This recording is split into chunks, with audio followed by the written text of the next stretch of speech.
Welcome back, Clashers, for another builder base tutorial video. Today I will show you two fairly new bases as well as a 3-star strategy using two very similar army compositions made up of Barbarians and Cannon Carts. If you're satisfied with the base you are using now, then you are more than welcome to skip forward to where the strategy tutorial begins, at around 2 minutes. But now let's have a quick look at the two base designs, beginning with this first one. Very recognizable overall formation, but different defense and trap placement. The wall sections are also placed a little bit different. It's mainly designed to counter ground attacks with most of the traps set to ground, but it can also defend pretty well against air attacks from certain angles. It's specifically designed to reduce mass archer results from the high 60s and 70s to 50s or lower 60s. You'll be surprised how many times people forget about or miss the free percentage camp at the very bottom, but that's optional. This base's Achilles heel is a dropship attack from the north. Moving on to the second base, which is very different. This base is about 4 weeks old, whereas the first one is around 2 weeks old. Keep in mind though that when these bases are born in the top global, it takes a while before they spread to the lower leagues. This base is designed to confuse, as it is quite different from many other designs. It invites your opponent to use specific attacks such as witch-based attacks from the west or barbarian-based attacks from the north or south, and it defends well against all of those. Those mines in the west corner are specifically placed there to counter witch and mass archer attacks. How they counter witch attacks is kind of obvious, but let me explain how they help to stop archer attacks. A mass archer attacker will have to breach the inner wall section close to the builder hall, and in order to do so, the bombers must survive. You might say, well, once the buildings are cleared outside, he can use the battle machine or archers to breach the inner wall. No, he cannot, because of this hidden passage behind the clock tower. It will redirect the battle machine and archers inside and completely mess up their targeting system.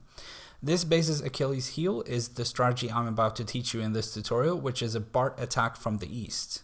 Now let's have a look at the 3-star strategy. It has two different army compositions, the first one being Bart, which uses 3 camps of Barbarians and 2 camps of Cannon Carts. This is the easier and more reliable version, as you will have more Barbarians to provide distraction and keep your Cannon Carts and battle machine alive throughout the attack. When you've had enough practice with this strategy, there's the more advanced version that I call Carb, because the name emphasizes Cannon Carts. As you might have guessed, it uses 3 camps of Cannon Carts and 2 camps of Barbarians.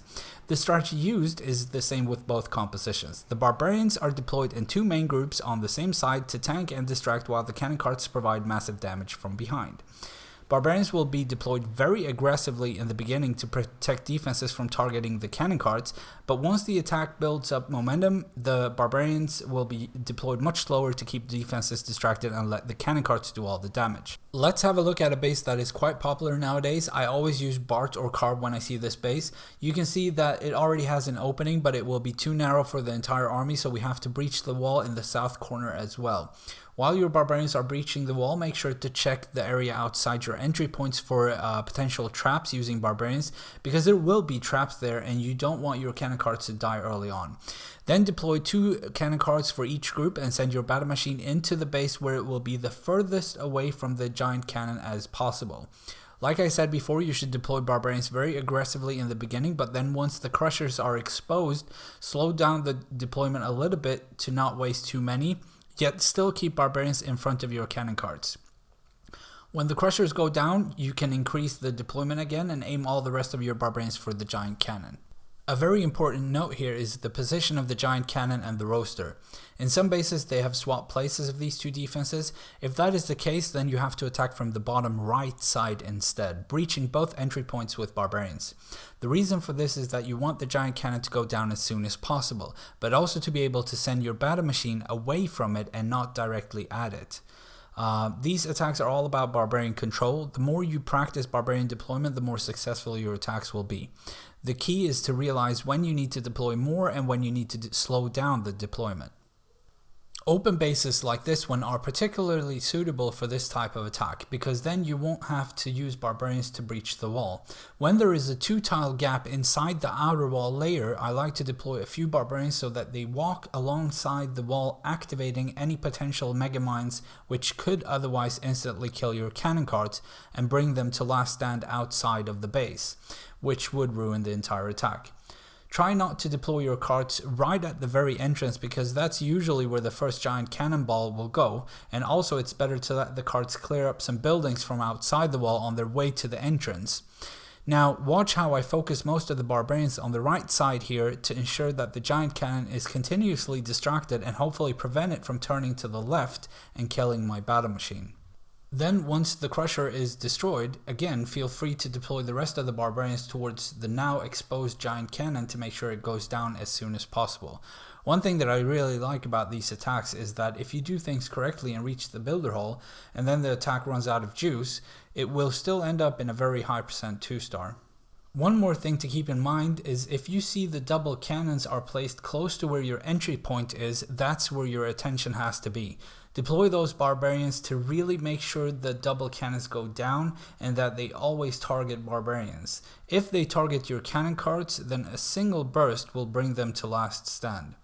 Double cannons are the second most dangerous defense for your cannon carts, the first being the giant cannon. This base is also quite popular and have many similar versions to it.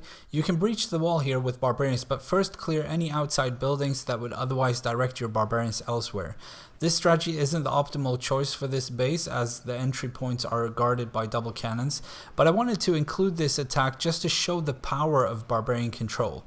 Many barbarians had to be used to breach the wall as well as clear the first bit inside the base to protect the cannon carts, but then watch how the barbarians are strategically deployed to always keep some barbarians in front of the cannon carts and then focused so that they head to where the giant cannon is and keeping it distracted for as long as possible. This is the only reason the attack was a success. There is another way to defeat this base fairly easily using Barbarians Cart, which I explained in the previous video. If you manage to keep the giant cannon off of your battle machine and at least one cannon cart stays alive when your battle machine reaches the builder hall, then it will most likely be a 3-star. Also remember, I deployed the battle machine so that it went for the side with the roaster. This is something that you should always try to do if possible, and if it doesn't mean sending the battle machine too close to the giant cannon, because there really is no better way to tank the roaster than with your battle machine. Moving on to the second army composition, which is the Carb. This composition can be used on bases where you don't have to breach the walls, or if the walls are low level, or if the entry points aren't heavily protected. Basically where you won't lose too many barbarians just to get inside the base. It's essentially the same strategy with 2 groups, preferably 3 cannon carts for each group, but I accidentally deployed 2 for the left side and 4 on the right side. You can use this composition when you feel more comfortable with the barbarian control, because that is what this is all about.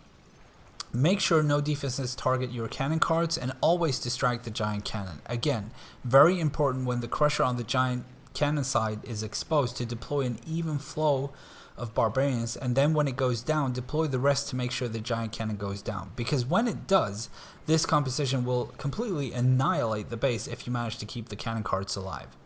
The barbarians will almost always die before we reach the builder hall, but that doesn't matter because at that point the overwhelming power of the remaining cannon carts will finish the job.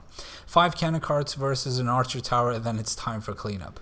After this attack, I will queue up many more replays showing both of these army compositions on a variety of bases so you can see where I choose to enter and how I use barbarians to control the attack.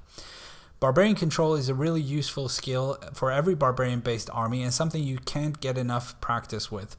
For the next video, I haven't decided whether I should do a dropship tutorial or mass archer tutorial, so please let me know which of these you want to see first.